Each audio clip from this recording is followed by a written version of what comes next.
Hello everyone, welcome to GS Tank. GS Tank में बहुत बहुत स्वागत है आपका। और एमसीक्यू के इस सेशन में भी आपका बहुत बहुत स्वागत है, जो कि फुल्ली डेडिकेटेड है बीपीएससी 7वां चरण शिक्षक बहाली से। जी हाँ, ये हमारा फुल्ली डेडिकेटेड क्लास होता है जहां पे हम डिस्कस करते हैं theory as well as MCQs को।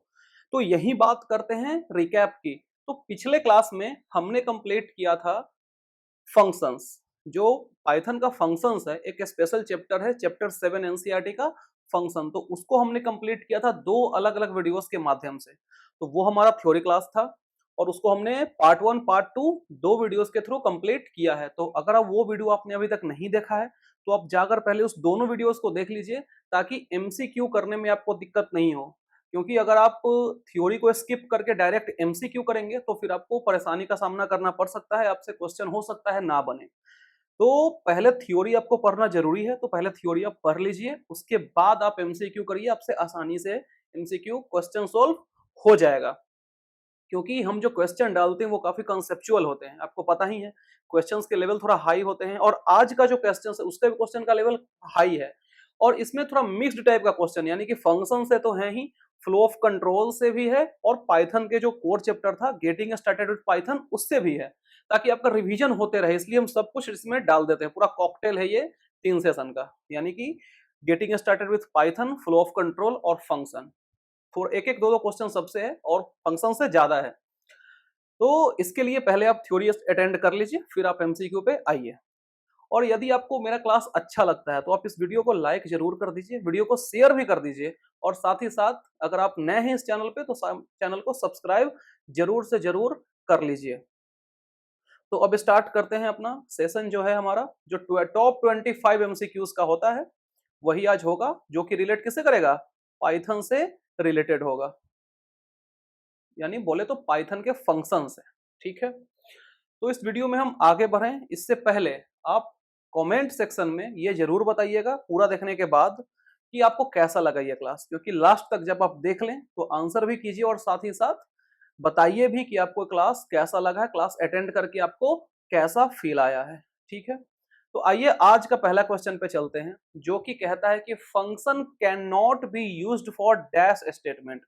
जो फंक्शन है उसका यूज कौन, इसमें से कौन से ऑप्शन के लिए नहीं किया जाता है। सो पूछा है।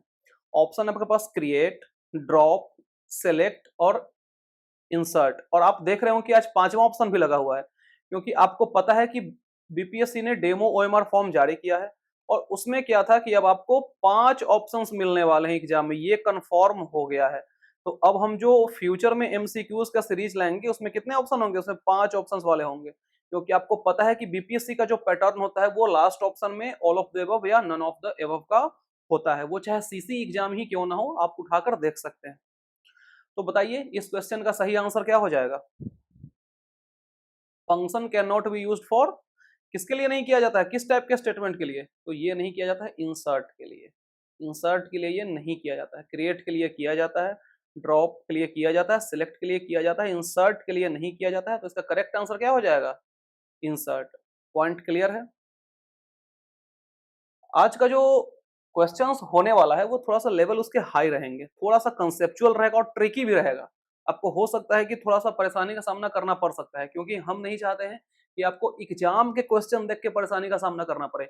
इसीलिए हम हाई लेवल से क्वेश्चन करवा रहे हैं। ठीक है, तो घबराना नहीं है, एकदम इत्मीनान से आंसर देना है। जो आपका इंसर्ट होता है उसमें क्या होता है, फंक्शन यूज नहीं होता है। Function can not be used. ठीक है,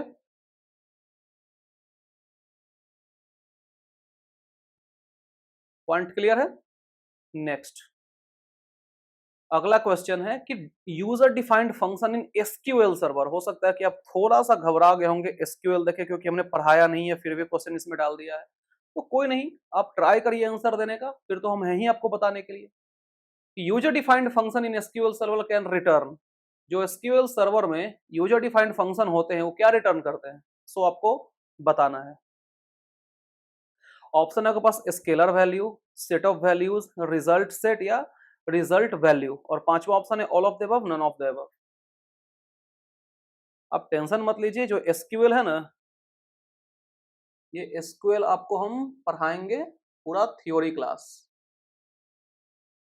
और एसक्यूएल का चर्चा हम लोग डीबीएमएस जब पढ़ेंगे ना उसके बाद करेंगे, डीबीएमएस के बाद पढ़ेंगे इसको, ठीक है, एसक्यूएल। तो अभी एक क्वेश्चन आ गया है तो इसको लेकर कुछ घबराना आपको नहीं है, ठीक है। तो जो यूजर डिफाइंड फंक्शन में होता है, यानी कि एसक्यूएल में जो यूजर डिफाइंड फंक्शन होता है वो स्केलर वैल्यू रिटर्न नहीं करता है, ठीक है। वैल्यू का सेट भी रिटर्न नहीं करता है, रिजल्ट सेट भी रिटर्न नहीं करता है, और रिजल्ट वैल्यू भी रिटर्न नहीं करता है। तो इसका ऑप्शन क्या हो जाएगा, नन ऑफ द एबव। इस क्वेश्चन को हम ज्यादा एक्सप्लेन नहीं करेंगे, क्योंकि ज्यादा एक्सप्लेन करेंगे तो हो सकता है कि आपको बाउंस मार दे ये टॉपिक। तो जब इसको पढ़ेंगे हम लोग उस समय इसका पूरा डिस्कशन करेंगे, ठीक है, इसलिए टेंशन नहीं लेना है। तो डाल दिए हम क्वेश्चन ऐसे ही, ठीक है। Syntax for creation of user defined function, user defined function के सिंटेक्स क्रिएट करना है तो उसके लिए सिंटेक्स क्या है वो आपसे पूछा गया है, बताइए।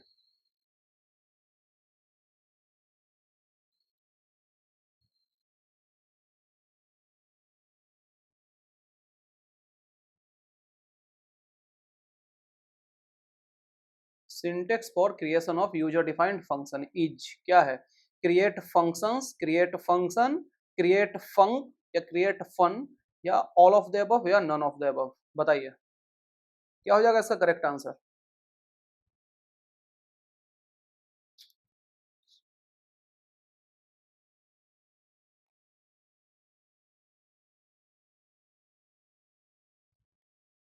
Syntax for creation of user defined function, तो इसका सिंटेक्स क्या है, इसका सिंटेक्स है क्रिएट फंक्शन। क्या है, क्रिएट फंक्शन। क्लियर है पॉइंट, ये आप ध्यान में रखेंगे किसके लिए, यूजर डिफाइंड फंक्शन को क्रिएट करने के लिए जो सिंटेक्स है वो क्या है, क्रिएट फंक्शन। क्लियर है पॉइंट, ये बात आप ध्यान में रखेंगे। Next, which of the following does not return table variable, इसमें से कौन है सो टेबल वेरिएबल को रिटर्न नहीं करता है, सो पूछ रहा है। ऑप्शन है system defined function, scalar function, inline table valued function, multi statement table valued function, या all of the above, none of the above. तो सिस्टम डिफाइंड फंक्शन किसको बोलते हैं, जो बिल्ट इन फंक्शंस होते हैं, बिल्ट इन फंक्शंस को बोलते हैं, याद आ रहा होगा। मतलब क्या, ये ऑलरेडी सेल के पास फंक्शंस होता है, यानी कि सेल के पास ऑलरेडी ये डिफाइंड होता है, सेल के पास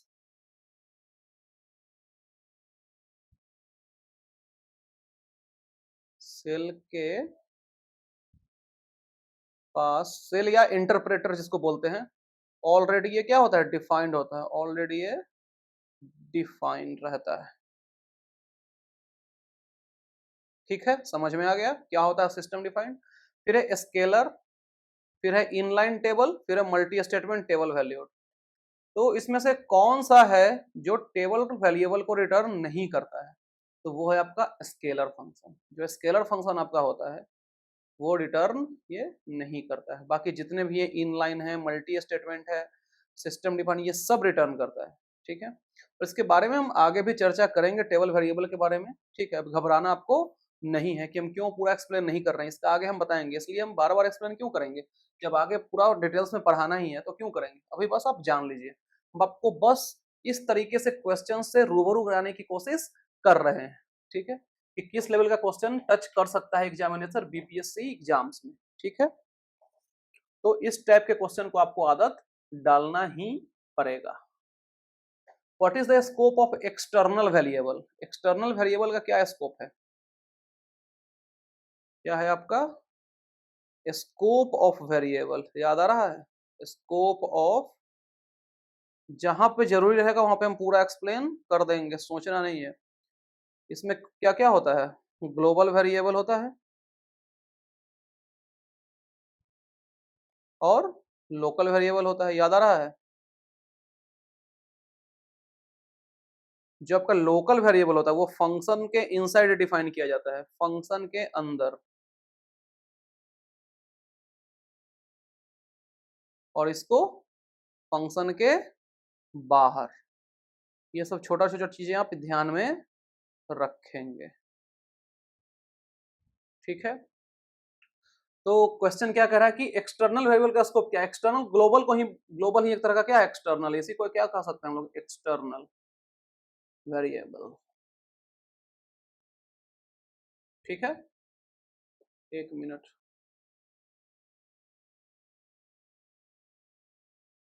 ज्यादा मोटा,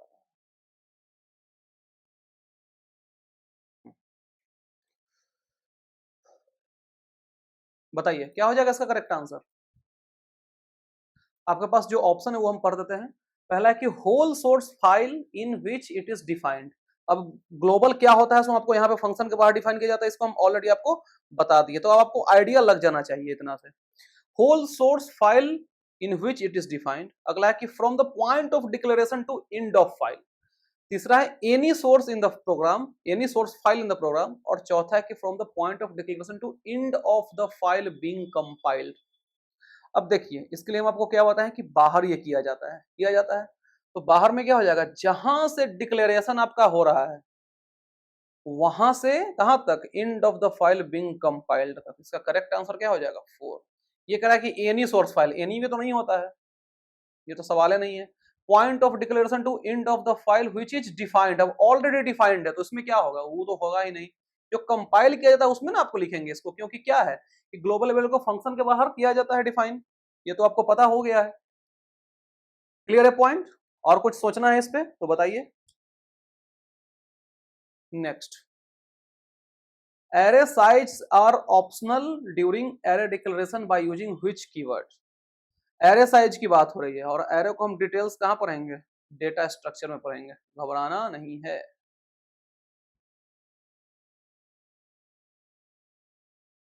आर ऑप्शनल, array size कब ऑप्शनल होता है, array size ऑप्शनल है during array declaration by which keyword. Keyword का आपसे नाम पूछने की कोशिश कर रहा है। ऑटो स्टैटिक एक्सटर्न रजिस्टर, बताइए, सोच लीजिए थोड़ा फिर बताइएगा।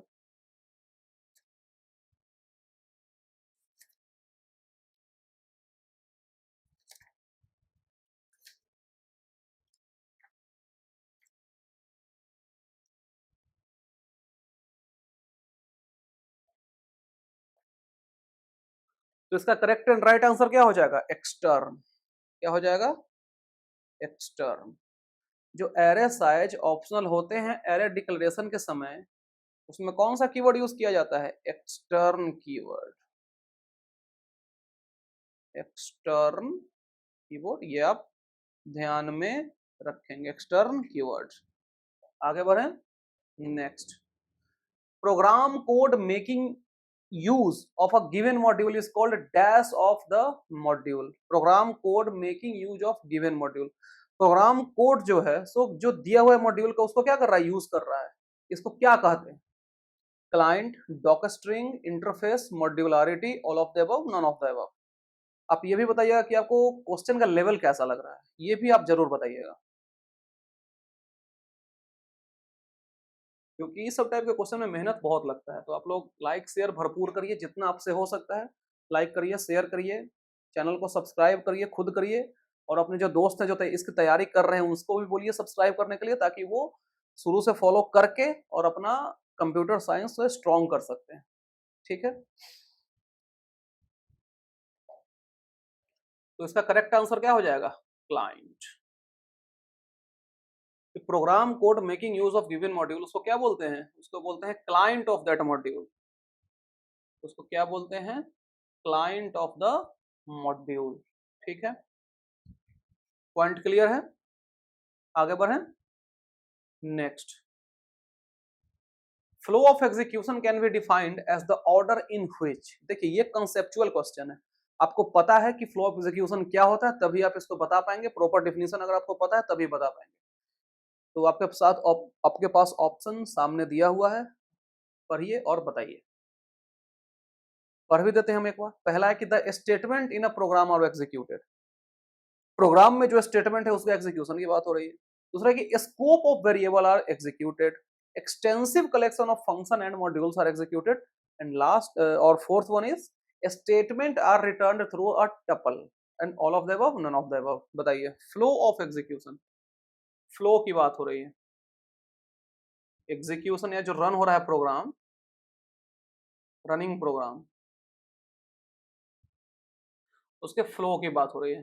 तो वो एक ऑर्डर में फ्लो होगा, ये तो क्लियर है, ऑर्डर में, एक प्रॉपर ऑर्डर में फ्लो होगा, ये तो बात पक्का है ना। बताइए, तो फ्लो ऑफ एग्जीक्यूशन किसको बोलेंगे? उसको बोलेंगे statement in a program are executed, यानी कि प्रोग्राम में जो स्टेटमेंट है आपका वो क्या हो रहा है, एग्जीक्यूट हो रहा है, वही क्या है, फ्लो ऑफ एग्जीक्यूशन। और चैप्टर का नाम पता है क्या है ना, फ्लो ऑफ कंट्रोल। तो फ्लो ऑफ कंट्रोल में क्या होता है, कंट्रोल मतलब इवेंट, यानी कि जो इवेंट हो रहा है, जो जो चीजें होने वाली है उसका क्या है, फ्लो है। और वो भी किसमें होता है, प्रॉपर ऑर्डर में ही होता है।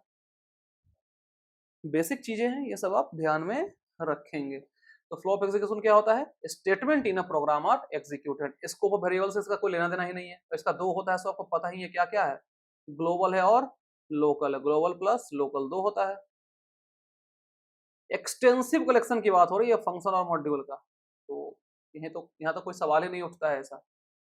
और फिर यहाँ पे टपल से रिटर्न की बात हो रही है, तो ये भी नहीं होगा। ठीक है, next, dash is also called python documentation string. It is a multi-line comment that is added to describe the module function.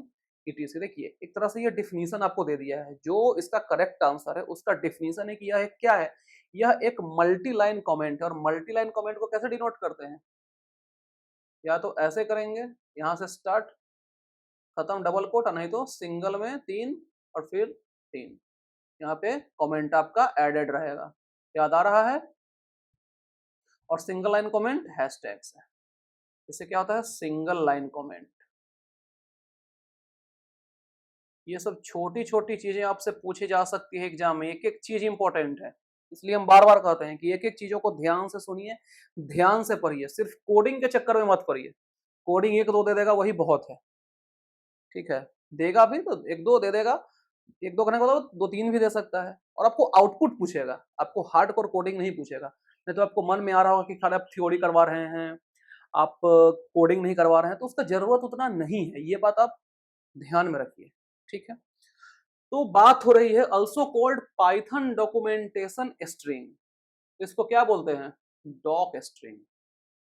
नाम से आपको क्लियर होना चाहिए, यहाँ पे लिखा हुआ भी है, इसको शॉर्ट में क्या हो जाएगा, doc string, Python documentation string, इसी का तो शॉर्ट है। डबल कोट्स तो स्ट्रिंग वगैरह में यूज होता है, डबल कोट वगैरह। ठीक है, मॉड्यूल तो आपको पता ही है, बिल्ट इन मॉड्यूल हो गया, पढ़ाया है कल मैंने आपको, बिल्ट इन मॉड्यूल। तो ये सब तो आपको पता ही होगा, जो कि ऑलरेडी डिफाइंड रहते हैं आपके लाइब्रेरी में, वो सब क्या हो जाते हैं, बिल्ट इन हो जाते हैं। Doc string, Python documentation string, तो इसको शॉर्ट में बोलते हैं डॉक स्ट्रिंग, डॉक्यूमेंटेशन स्ट्रिंग को शॉर्ट में बोलते हैं डॉक स्ट्रिंग्स। आप ध्यान में रखेंगे इस चीज को। और उसको यूज किसमें किया जाता है, मल्टी लाइन कमेंट में, जिसमें मॉड्यूल्स फंक्शन को डिस्क्राइब किया जाता है। ठीक है, next, which keyword can be used for coming out of recursion. Recursion क्या होता है, पहले रिकर्सन को समझिए।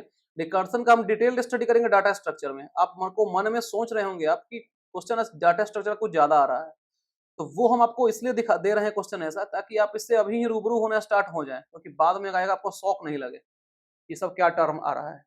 रिकर्सन डिटेल्स में पढ़ेंगे डाटा स्ट्रक्चर का। रिकर्सन मतलब क्या होता है, रिपीट इटसेल्फ, मतलब अपने आप को क्या कर रहा है, रिपीट कर रहा है, उसको क्या बोलते हैं, रिकर्सन। और आपको रिकर्सन का कोई प्रोग्रामिंग नहीं पढ़ना है, ये भी आप ध्यान में रखिएगा, इसका थोड़ा सा बेसिक ही पढ़ना है। जब डाटा स्ट्रक्चर पढ़ाएंगे तो उसमें बेसिक ही पढ़ाएंगे, क्योंकि रिकर्सन का प्रोग्रामिंग बनाने में हालत बिगड़ जाता है अच्छे अच्छे प्रोग्रामर्स का, तो वो क्वेश्चन आपसे वो नहीं पूछने वाला है। ठीक है, अब बताने कि कौन से कीवर्ड का यूज किया जाता है इसके लिए, यही तो क्वेश्चन पूछ रहा है। और आपके पास ऑप्शन है break, return, exit, break and return, and all of the above, none of the above. बताइए क्या हो जाएगा इसका करेक्ट आंसर, थोड़ा सा कॉमन सेंस लगाइए बन जाएगा। ऐसा भी कोई ये भारी भरकम क्वेश्चन नहीं है, कोई रॉकेट साइंस नहीं है। ठीक है, देखिए बार बार अपने आप को क्या कर रहा है, रिपीट कर रहा है, तो इससे बाहर आपको निकलना है। तो आपके दिमाग में एग्जिट चल रहा होगा कि हाँ बाहर निकलना है, एग्जिट कर देते हैं, लेकिन ये गलत है। ठीक है, तो एक ऑप्शन तो कट गया आपका। आप सोचे कि चलिए अब एग्जिट तो नहीं होगा, लेकिन अब ब्रेक कर देंगे तो फिर बाहर निकल सकते हैं, तो ब्रेक भी नहीं होगा। अब अगर ब्रेक नहीं होगा तो यहाँ पे ब्रेक तो ऑलरेडी लगा हुआ है, तो ये भी नहीं होगा। तो क्या हो जाएगा, return is the correct answer. आपको इसमें कौन सा कीवर्ड यूज करना है, रिटर्न कीवर्ड को यूज करना है। और आपको अगर सेशन पसंद आ रहा है, क्वेश्चंस के लेवल अच्छे लग रहे हैं, एक्सप्लेनेशन अच्छे लग रहे हैं, तो आप वीडियो को जरूर से जरूर लाइक और शेयर करते रहिएगा। ठीक है, नेक्स्ट, रन टाइम एरर। आपने बहुत बार ये सुना होगा क्या टर्म, रन टाइम एरर।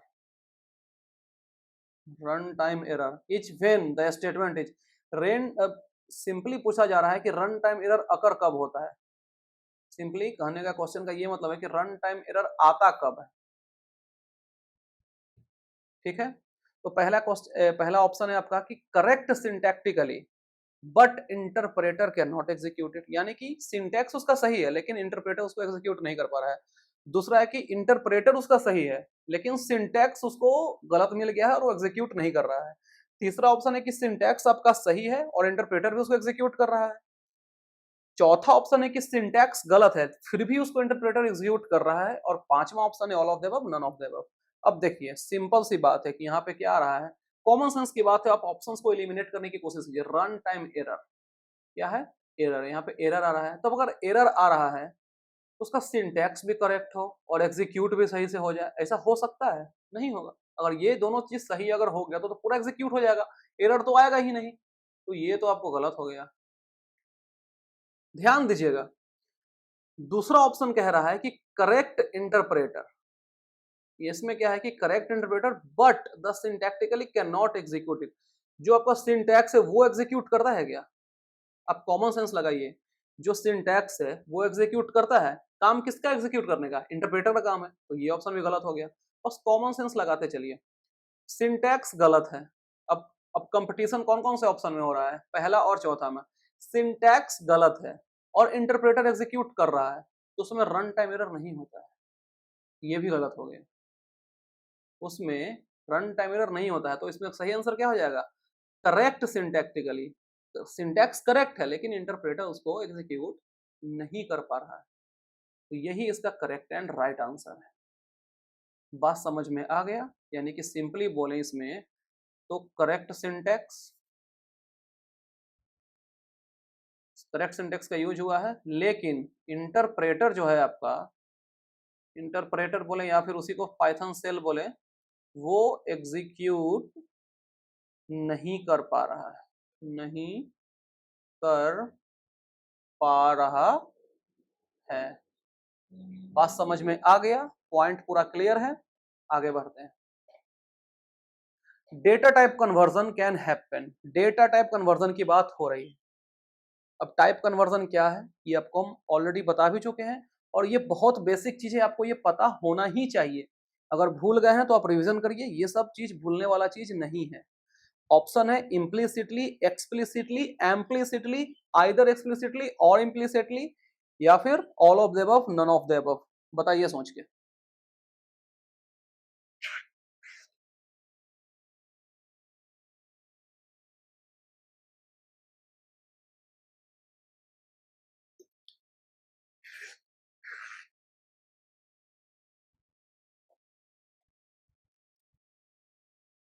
देखिए जो डेटा टाइप कन्वर्जन आपका होता है, डेटा टाइप कन्वर्जन वो दो माध्यम से होता है। कैसे कैसे, इम्प्लिसिटली, इम्प्लिसिटली और एक्सप्लिसिटली। तो एक्सप्लिसिटली, अब आपको जो भी है आंसर तो पता चल गया कि आइदर इम्प्लिसिटली और एक्सप्लिसिटली, ये तो बस आपको सिंपल आंसर पता चल गया। लेकिन अब ये होता क्या है, तो इम्प्लिसिटली जो कन्वर्जन होता है, इम्प्लिसिट कन्वर्जन जो होता है, उसका दूसरा नाम क्या है, याद करिए, कोएर्सन, COERCION, कोएर्सन, यही है। इसमें क्या होता है कि डेटा टाइप कन्वर्जन जो होता है वो ऑटोमेटिकली होता है। इसमें जो डेटा टाइप कन्वर्जन जो होता है वो कैसे होता है, ऑटोमेटिकली। ऑटोमेटिकली यानी कि इसको कोई फोर्सफुली नहीं कर रहा है। ऑटोमेटिकली करने का क्या मतलब है कि रिक्वायरमेंट के हिसाब से वो हो जा रहा है कन्वर्ट, एज पर रिक्वायरमेंट। तो ये बात हो गई किसकी, इम्प्लिसिटली की। अब दूसरा क्या है आपका, एक्सप्लिसिटली या फिर एक्सप्लिसिट कन्वर्जन, उसी को बोलते हैं एक्सप्लिसिट कन्वर्जन, इसकी बात हो रही है कन्वर्जन। इसका दूसरा नाम क्या है, याद आ रहा है ना, टाइप कास्टिंग। और इसमें क्या होता है कि प्रोग्रामर फोर्सफुली, प्रोग्रामर जो होता है वो फोर्सफुली टाइप कन्वर्ट करता है। यानी कि अगर अगर आपको फ्लोट से इंट पे जाना है, फ्लोट से इंट पे जाना है, तो ये मेंशन करना पड़ेगा, तब जाकर ये कन्वर्ट होगा किसमें, एक्सप्लिसिट कन्वर्जन में। पॉइंट क्लियर है, एक एक चीज मैंने आपको अच्छे से इसमें समझा दिया है। देखिए जहां पे एक्सप्लेनेशन का रिक्वायरमेंट होगा वहां पर हम एक्सप्लेन कर देंगे, लेकिन कहीं कहीं आप देखोगे कि हम एक्सप्लेन नहीं करते हैं, तो ज्यादा कुछ हम उतना ही पढ़ाएंगे जितना आपको जरूरत है, लेवल तक मेंटेन करेंगे, लेकिन एक्सट्रीम नहीं चल जाएंगे, कुछ भी पढ़ाने लगे, जो मिल रहा है सब कुछ एक्सप्लेन कर रहे हैं, तो उससे कुछ होने वाला नहीं है, ये बात आप ध्यान में रखेंगे। Trying to use a variable that has not been assigned a value, मतलब कि मान लीजिए कि एक वेरिएबल है, आपको एक वेरिएबल डिक्लेयर करना है, उसमें कोई आप वैल्यू असाइन नहीं कर रहे हैं, मतलब वेरिएबल जो आप ले रहे हैं उसको, उसमें कोई वैल्यू असाइन नहीं कर रहे हैं, तो क्या होगा, तो वो कैसा वैल्यू आपको देगा ये पूछ रहा है। पहला है कि पॉजिटिव वैल्यू, ठीक है, यानी कि क्या वो पॉजिटिव वैल्यू देगा, क्या वो निगेटिव वैल्यू देगा, क्या वो कुछ एरर दे देगा, कि क्या वो कोई इंटीजर देगा, यानी कि प्लस माइनस या फिर zero, all of the above, none of the above, बताइए।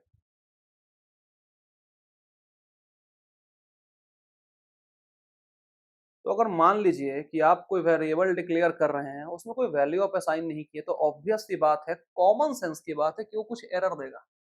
वो अपना मन से तो कहीं से आपको पॉजिटिव निगेटिव वैल्यू तो नहीं उठा कर दे देगा, या फिर कहीं इंटीजर तो कोई उठा के नहीं दे देगा अपना मन से, सोचने वाली बात है।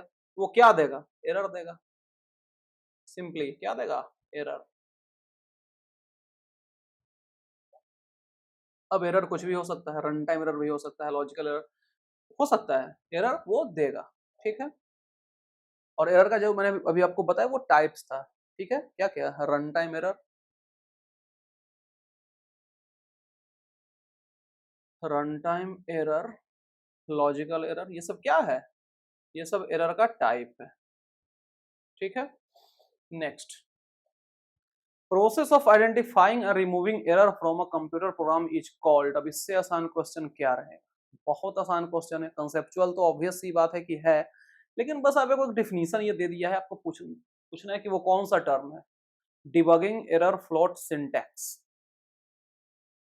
सिंटैक्स क्या होता है, सेट ऑफ रूल्स या फिर सेट ऑफ ग्रामर, यही ना होता है सिंटैक्स। फ्लोट क्या है, डेसिमल वैल्यू, यानी कि कुछ लगा दिए, एक का लिखना था 1.00, और जीरो लगा सकते हैं अपना मन से। एरर कुछ गलती हो गया। और डिबगिंग, तो इसका आंसर क्या हो जाएगा, डिबगिंग। डिबगिंग क्या है, एक प्रोसेस है जिसके थ्रू प्रोग्राम में आप एरर को आइडेंटिफाई और रिमूव करते हैं। ये बहुत बेसिक चीज है, ध्यान में रखेंगे। Next, there are dash ways to use Python interpreter. Python interpreter को यूज करने का कितने तरीके हैं, ये आपसे पूछा है, बताइए। क्वेश्चन बहुत आसान है, आपको बताना है कौन कौन सा मोड है इसके। याद आ रहा है मोड, इंटरैक्टिव मोड और स्क्रिप्ट मोड। आंसर तो आपको मिल ही गया कि क्या है, कितने हैं, कितना पूछा है, तो दो हैं। अब क्या है, सो भी हम आपको बता दिए हैं। स्क्रिप्ट में क्या होता है कि पहले लिख कर आपको .py से फाइल सेव करके तब रन कराना है, और रन के लिए आप शॉर्टकट F5 का भी यूज कर सकते हैं, ये भी मैंने आपको बताया था। इंटरेक्टिव के केस में क्या है, ये कमांड आपको यूज करना है। याद आ रहा है ना, पॉइंट क्लियर है। नेक्स्ट 16, देखिए वही आ गया question. The symbol dash in, जो सिंबल दिया हुआ अभी मैंने आपको बताया in Python prompt which indicates that the, जो आपका ये सिंबल है जो कि किसमें यूज हो रहा है आपका, यहाँ पे बात हो रही है इंटरेक्टिव मोड की, ये तो क्लियर है, पिछले क्वेश्चन में ही था। Interactive mode is the Python prompt which indicate, तो ये जो आपका सिंबल है वो क्या इंडिकेट करने का कोशिश कर रहा है। ऑप्शन है कि interpreter is ready to take instructions, interpreter is ready to give command, we can type command, या फिर statement on the prompt to execute them using Python interpreter, और लास्ट ऑप्शन है all of the above, none of the above. बताइए क्या हो जाएगा इसका correct answer.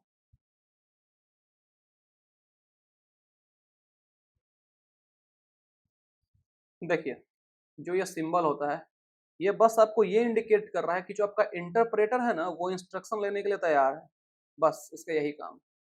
ऐसे ऐसे करके फिर आप यहाँ से लिखना कुछ अपना जो कोड है वो शुरू कर देते हैं, यानी कि ये डिनोट कर रहा है कि जो आपका इंटरप्रेटर है या फिर सेल है आपका, सेल वो कमांड लेने के लिए अब तैयार है। ठीक है, next, which of the following statement is are correct, बताना है कि इसमें से कौन सा स्टेटमेंट है वो सही है, या एक स्टेटमेंट या मल्टीपल स्टेटमेंट, इसलिए यहाँ पे लगा हुआ है इज आर। इस टाइप के क्वेश्चन भी आपको एग्जाम में देखने को मिलेंगे। ठीक है, कि स्टेटमेंट आपको दे देगा, बताना है कि कितने कौन कौन से सही हैं इसमें, या फिर कहीं कहीं बोल देगा कि कौन कौन से गलत है।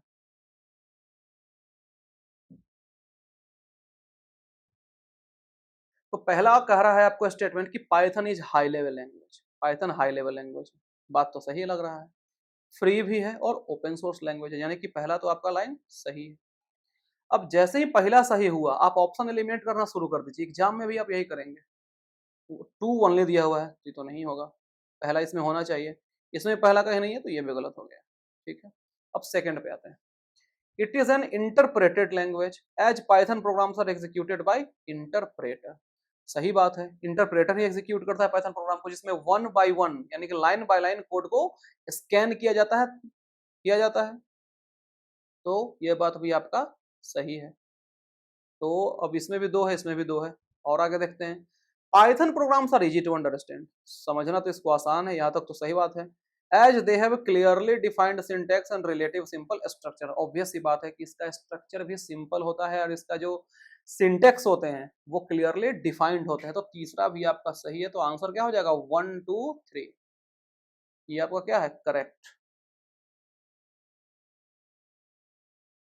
समझ में आ गया कैसे कैसे क्या क्या कैसे मैंने बताया आपको, आई होप कि आपको ये अच्छे से समझ में आ गया होगा। Next, language translators like compiler and interpreter are needed to translate the source code into, source code को किसमें कन्वर्ट करते हैं, ये कन्वर्ट बोले या फिर ट्रांसलेट बोले बात एक ही है, तो किसमें उसको ट्रांसलेट करते हैं सोर्स कोड को, बताइए।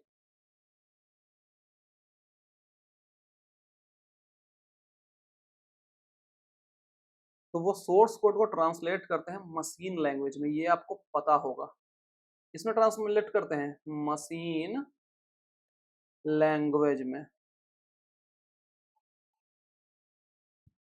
ठीक है, पॉइंट क्लियर है।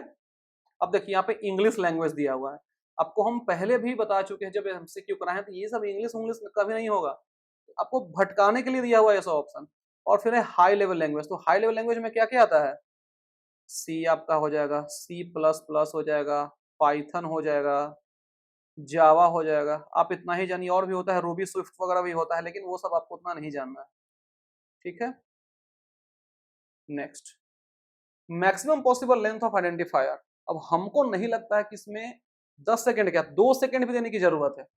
मैक्सिमम पॉसिबल लेंथ किसका, आइडेंटिफायर का, क्या होता है हम ऑलरेडी बता चुके हैं, नो लिमिट, यानी कि no length limit.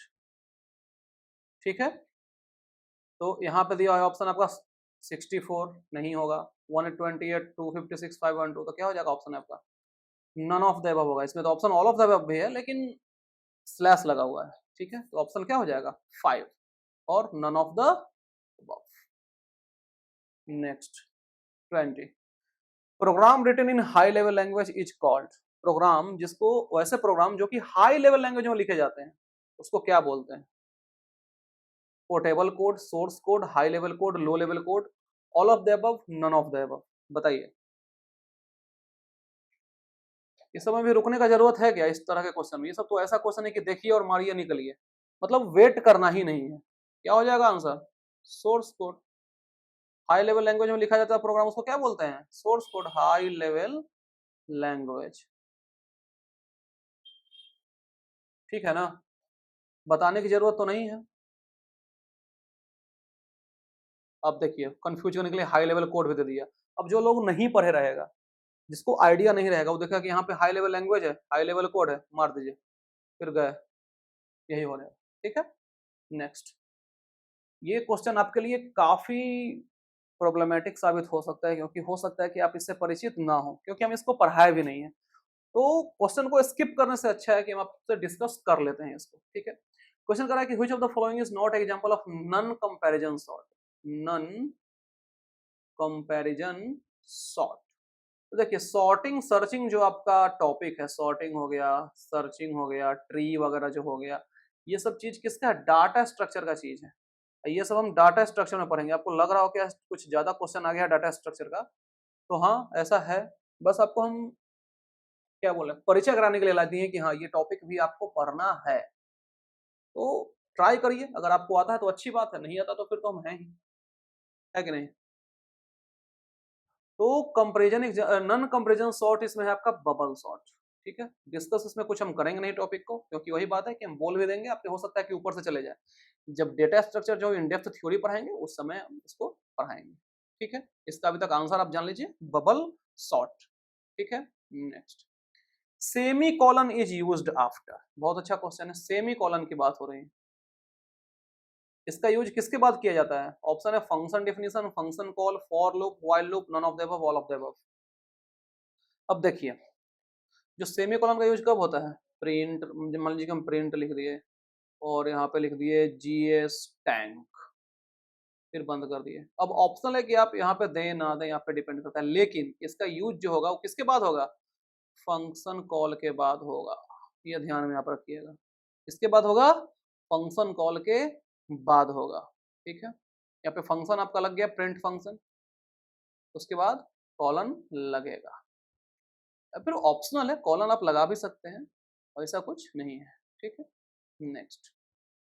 Method of taking an input and running through the steps of algorithm is sometimes called. मतलब एक ऐसा तरीका है जिसके थ्रू इनपुट लिया जाता है और उसको एक एल्गोरिथम के स्टेप के थ्रू रन कराया जाता है, उसको क्या बोलते हैं? ये तो बहुत आसान है, अगर आप टर्म सुन लिए होंगे, अगर ये चैप्टर आपने अच्छा से पढ़ा होगा तो ये आपको बहुत अच्छे से इसका थ्योरी हम पढ़ाए थे। तो क्वेश्चन देखते ही आपको दिमाग में आंसर आ जाना चाहिए था। क्या? ड्राई रन इसको बोलते हैं। वेट रन कोई टर्म ही नहीं है, तो अपना से बनाया हुआ टर्म है। नो रन, स्पीड रन, ये सब फर्जी टर्म्स है। ये सब क्या है? फर्जी टर्म्स है। एग्जाम में भी आपको फर्जी टर्म्स देखने को मिल सकता है। तो जब तक आप उस टर्म से वाकिफ नहीं होंगे, टर्म से रिलेट नहीं होंगे, यानी कि आपको पता नहीं रहेगा, तब तक फिर तो मुश्किल है। आप मार, कोई भी आपको लगेगा सब में रन लगा हुआ है, कोई नहीं, एक होबे करेगा, आंख बंद करके मार दिया। लेकिन ये बहुत आसान क्वेश्चन में ये सब आता है। आज का जो क्वेश्चन हम लिए हैं वो 3 तरह का क्वेश्चन, उसमें इजी भी है, मॉडरेट भी है, हाई भी है। और हाई ऐसा हाई है कि आपको हो सकता है उसका भनक भी ना लगे, है कि नहीं? और इजी ऐसा है कि आप आंख बंद करके भी मार सकते हैं। ठीक है, अगला क्वेश्चन कहता है कि इन programming language otherwise is represented using. देखिए अदरवाइज मतलब क्या होता है? अन्यथा। उसको देसी भाषा में वरना, नहीं तो, यही सा ना होता है। तो बताना है कि पाइथन में जो यूज करते हैं वो इसके जगह पे कौन सा टर्म को यूज करते हैं। अब देखिए इफ मतलब क्या होता है? अगर। अगर अब वरना में तो बहुत अंतर है, होगा नहीं। डेफ कीवर्ड, डिफाइन की बात हो रही है, होगा नहीं। प्रोसेस कीवर्ड, ये तो प्रोसेसिंग की बात हो रही है, होगा नहीं। तो एल्स। एल्स मतलब क्या होता है? वरना। अब इंग्लिश वर्ड पकड़िए ना, प्रोग्रामिंग लैंग्वेज में बात में जाइएगा। ऐसे प्रोग्राम में आप ये सब सुने हैं यूज करते हुए? पहले तो इफ यूज होगा, उसके बाद में एल्स यूज होगा, कि पहले एल्स से यूज कर दीजिएगा तब इफ यूज करिएगा। ऐसा नहीं ना करिएगा, ये करिएगा। तो अगर ये नहीं हो पाया कंडीशन तो वरना ये, अन्यथा ये। सिंपल वर्ड से रिलेट करके देखिए, आसानी से हो जाएगा। अब लास्ट का जो आज क्वेश्चन है आज का, वो है सिंटेक्स ऑफ रेंज। रेंज आपको हम बहुत अच्छा से समझा चुके हैं। रेंज मतलब क्या होता है, एक स्पेसिफिक रेंज की बात हो रही है, मतलब वहां पर आपका स्टार्ट होगा, स्टॉप होगा और फिर स्टेप होगा, यही ना होता है, यही होता है। अब देखिए, जैसे आप कोई मोबाइल खरीदने गए या फिर कपड़ा खरीदने गए, अब बोलेंगे ना कि जैसे हमको टी शर्ट खरीदना है, तो अब बोलेंगे कि हम बताइए, हम दिखाइए सर, हमको 1000 से लेके 1500 तक का शर्ट दिखाइए, टी शर्ट जो भी है वो दिखाइए। तो 1000 क्या है, आपका स्टार्टिंग है, यानी कि यहाँ से आपका बजट स्टार्ट हो गया और बजट खत्म कहाँ तक हो गया, 1500 पे आपका बजट खत्म हो गया। तो बजट का जो डिफरेंस है वो कितना है, 500 का है। तो ये 500 को क्या बोलेंगे, इसी 500 को स्टेप बोलेंगे। ये 1000 जहां से आपका बजट स्टार्ट हुआ उसको स्टार्ट बोलेंगे, और जहां तक आपका बजट खत्म हुआ उसको स्टॉप बोलेंगे। समझ में आ गया। ये तो चीज चलिए ठीक है, ऑप्शन में सब हर जगह दिख रहा होगा कि स्टार्ट स्टॉप स्टेप, लेकिन लेकिन इसमें आपको डिफाइन करना है कि ब्रैकेट जो आपका पैरेंथेसिस और स्क्वायर ब्रैकेट है वो कैसे कैसे लगेगा। तो देखिए, इसमें जो आपका ऑप्शन नंबर 1 दिख रहा है, रेंज स्टार्ट स्टॉप, ये सही है, ठीक है, ये आपका सही है। दूसरा में आपका दिख रहा है रेंज स्टार्ट मतलब करली ब्रैकेट, सॉरी स्क्वायर ब्रैकेट में है, स्टॉप है, फिर ये भी आपका स्क्वायर ब्रैकेट में, तो ये भी सही माना जाता है, ठीक है। और यदि आपको रेंज दे दिया जाए और स्टार्ट स्टॉप स्टेप कर दिया जाए एक सिंगल क्या बोले इसको, पैरेंथेसिस के अंदर, तो ये भी आपका सही माना जाएगा। तो इसका जो करेक्ट आंसर होगा वो होगा ऑल ऑफ द एबव। इसको आप ध्यान से करिएगा ऐसे क्वेश्चंस को, ये बहुत कंफ्यूजिंग क्वेश्चंस होते हैं। आपको हम तरीका बता दिए, समझे। आपको ध्यान में रखना पड़ेगा कि कैसे कैसे इसका सिंटैक्स लिखाया जाता है, ठीक है। कहीं कहीं आप फर्स्ट ऑप्शन में देखेंगे, कहीं कहीं सेकंड में देखेंगे और फोर्थ में देखेंगे, तो तीनों ऑप्शन आपका करेक्ट है। तो इस तरीके से बीपीएससी आपके क्वेश्चंस को घुमा सकता है, ठीक है। तो ये रहा आज का 25 क्वेश्चन, जो टॉप 25 क्वेश्चंस हैं। आप मुझे कमेंट में जरूर बताइए कि आपको कैसा लगा, बनाने में कितनी तकलीफें आई, ये सब आप जरूर भी बताइए। तो फिर मिलेंगे कल, और कल का जो रहेगा सो हमारा नया स्ट्रिंग चैप्टर जो है वो स्टार्ट होएगा, जो कि थ्योरी है। और हमने देखा है कि आप लोग थ्योरी में बहुत कम इंटरेस्ट ले रहे हैं, तो प्लीज आप थ्योरी में इंटरेस्ट लीजिए, क्योंकि अगर थ्योरी में आप इंटरेस्ट नहीं लेंगे तो एमसीक्यू कैसे करेंगे, सोचने वाली बात है। अब कोई भी टीचर आपको यूट्यूब पर आकर पढ़ा देगा कि हाँ ये 25 क्वेश्चन है लो, ये 50 क्वेश्चन है लो, कर लो, हो जाएगा। तो भाई क्वेश्चन का लेकर सब सिर्फ वो क्वेश्चन को रटेंगे, समझेंगे कभी नहीं, ठीक है। तो पहले आप थ्योरी कंसेप्ट क्लियर करिए, थ्योरी पूरा क्लियर करिए, क्योंकि आपको पता है कि एनसीईआरटी से ही क्वेश्चन पूछने वाला है। तो आप थ्योरी पहले पूरा एकदम स्ट्रॉन्ग करिए, तब जाकर आप एमसीक्यू करिए, फिर देखिए। ये सब जो क्वेश्चन है आपका, सिंटेक्स ऑफ रेंज हो गया, फिर प्रोग्रामिंग अदरवाइज हो गया, तो ये सब क्या है, ये कंसेप्चुअल क्वेश्चन है। आप थोड़ा सा बुद्धि लगाएंगे आपसे बन जाएगा, ठीक है। ये सब जितने भी हैं, ये सब बुक में आपको ऑलरेडी हम पढ़ा चुके हैं, तो कंसेप्ट आपको क्लियर करना ही पड़ेगा एनी हाउ, ठीक है। फिर मिलते हैं कल, और कल का जो टॉपिक है वो थ्योरी का ही रहेगा। ऑब्वियस सी बात है कि चैप्टर 7 कंप्लीट हो गया, तो कल चैप्टर 8 का थ्योरी रहेगा। तो अगर अभी तक भी आपने इस वीडियो को लाइक नहीं किया है, शेयर नहीं किया है, तो लाइक भी कर दीजिए, शेयर भी कर दीजिए, और चैनल को सब्सक्राइब भी कर दीजिए। फिर मिलते हैं कल, तब तक के लिए thank you so much, bye bye, take care.